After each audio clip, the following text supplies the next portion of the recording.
नमस्कार, मैं आशा गौतम और आप देख रहे हैं पंजाब केसरी टीवी।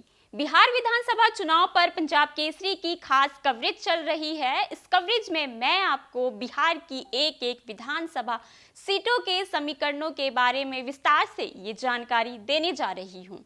इसी सिलसिले में आज मैं मधुबनी विधानसभा सीट के समीकरण पर चर्चा करूंगी। बता दें कि 2020 के विधानसभा चुनाव में मधुबनी सीट पर आरजेडी उम्मीदवार समीर कुमार महासेठ ने जीत हासिल की थी। समीर कुमार महासेठ 71,332 वोट लाकर पहले स्थान पर रहे थे। वहीं VIP candidate Suman Kumar Mahaseth 64,518 vote लाकर दूसरे स्थान पर रहे थे। इस तरह से समीर कुमार महासेठ ने सुमन कुमार महासेठ को 6,814 वोट के अंतर से हरा दिया था। तो LJP candidate Arvind Kumar Purve 15,818 vote लाकर तीसरे स्थान पर रहे थे। इस बार मधुबनी विधानसभा सीट पर सारे समीकरण उलट पुलट गए हैं, क्योंकि वीआईपी अब एनडीए से अलग होकर महागठबंधन के साथ खड़ी है। वहीं लोजपा लीडर चिराग पासवान इस बार एनडीए के साथ खड़े हैं। 2024 के लोकसभा चुनाव में मधुबनी विधानसभा सीट पर इस बदले सियासी गठजोड़ का फायदा बीजेपी को मिला, क्योंकि इस बार बीजेपी ने मधुबनी विधानसभा सीट आरजेडी उम्मीदवार पर 34,103 वोट की बड़ी लीड बना ली थी। अगर इस लीड को मधुबनी विधानसभा सीट पर कायम रखने में बीजेपी सफल रही तो यहां महागठबंधन को मुश्किलों का सामना करना पड़ सकता है। आइए अब मधुबनी विधानसभा सीट के समीकरण पर देखते हैं ये खास रिपोर्ट। विधानसभा मधुबनी। बिहार का मधुबनी विधानसभा सीट मधुबनी लोकसभा के तहत आता है। 1951 में मधुबनी सीट अस्तित्व में आया था। 1951 में इस सीट पर हुए पहले विधानसभा चुनाव में कांग्रेसी कैंडिडेट हरिनाथ मिश्रा ने चुनाव में जीत हासिल की थी। 1957 में मधुबनी सीट पर हुए चुनाव में निर्दलीय कैंडिडेट रामकृष्ण महतो ने जनता का समर्थन जीत लिया था। 1962 के चुनाव में मधुबनी सीट से कांग्रेसी कैंडिडेट ब्रज बिहारी शर्मा ने जीत हासिल की थी। वहीं 1967 के चुनाव में कांग्रेसी कैंडिडेट एस अंसारी ने जनता का भरोसा हासिल किया था। 1969 के चुनाव में प्रजा सोशलिस्ट पार्टी के कैंडिडेट सूर्य नारायण सिंह ने जीत हासिल की थी। 1972 में एसओपी के कैंडिडेट सूर्य नारायण सिंह ने एक बार फिर मधुबनी में जीत हासिल की थी। 1977 में जनता पार्टी की टिकट पर मधुबनी से दिगंबर ठाकुर ने आम जनता का भरोसा जीत लिया था। 1980 में जीएनपी पार्टी से राजकुमार महासेठ ने मधुबनी सीट से सभी विरोधियों को शिकस्त दे दी थी। वहीं 1985 में कांग्रेसी कैंडिडेट पद्मा चौबे ने मधुबनी की जनता का भरोसा हासिल कर लिया था।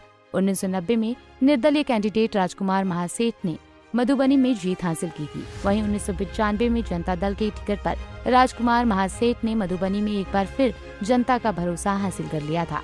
2000, 2005 और 2010 में विधानसभा चुनाव में बीजेपी की टिकट पर रामदेव महतो ने लगातार 3 बार जीत हासिल की थी।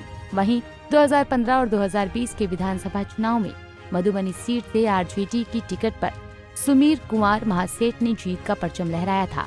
इस बार भी आरजेडी की तरफ से सुमीर कुमार महासेठ का मधुबनी से चुनाव लड़ना तय है।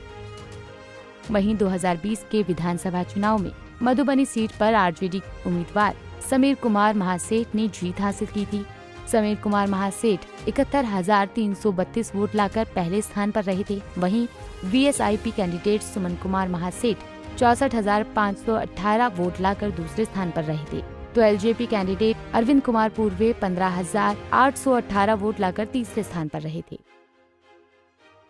वहीं 2015 के विधानसभा चुनाव में मधुबनी सीट से आरजेडी के टिकट पर समीर कुमार महासेठ ने जीत हासिल की थी। समीर कुमार महासेठ ने चुनाव में 76,823 वोट हासिल किए थे। वहीं बीजेपी कैंडिडेट रामदेव महतो को 69,016 वोट ही मिल पाए थे। इस तरह से समीर कुमार महासेठ ने रामदेव महतो को 7,307 वोट के बड़े अंतर से हराया था। वहीं नोटा तीसरे नंबर पर रहा था। मधुबनी की जनता ने 4,282 वोट लाकर 282 वोट नोटा को दिए थे। वहीं 2010 के विधानसभा चुनाव में मधुबनी सीट से बीजेपी की टिकट पर रामदेव महतो ने जीत हासिल की थी। रामदेव महतो ने चुनाव में 44,817 वोट हासिल किए थे। वहीं आरजेडी कैंडिडेट नैयर आजम ने 44,229 वोट हासिल किए थे।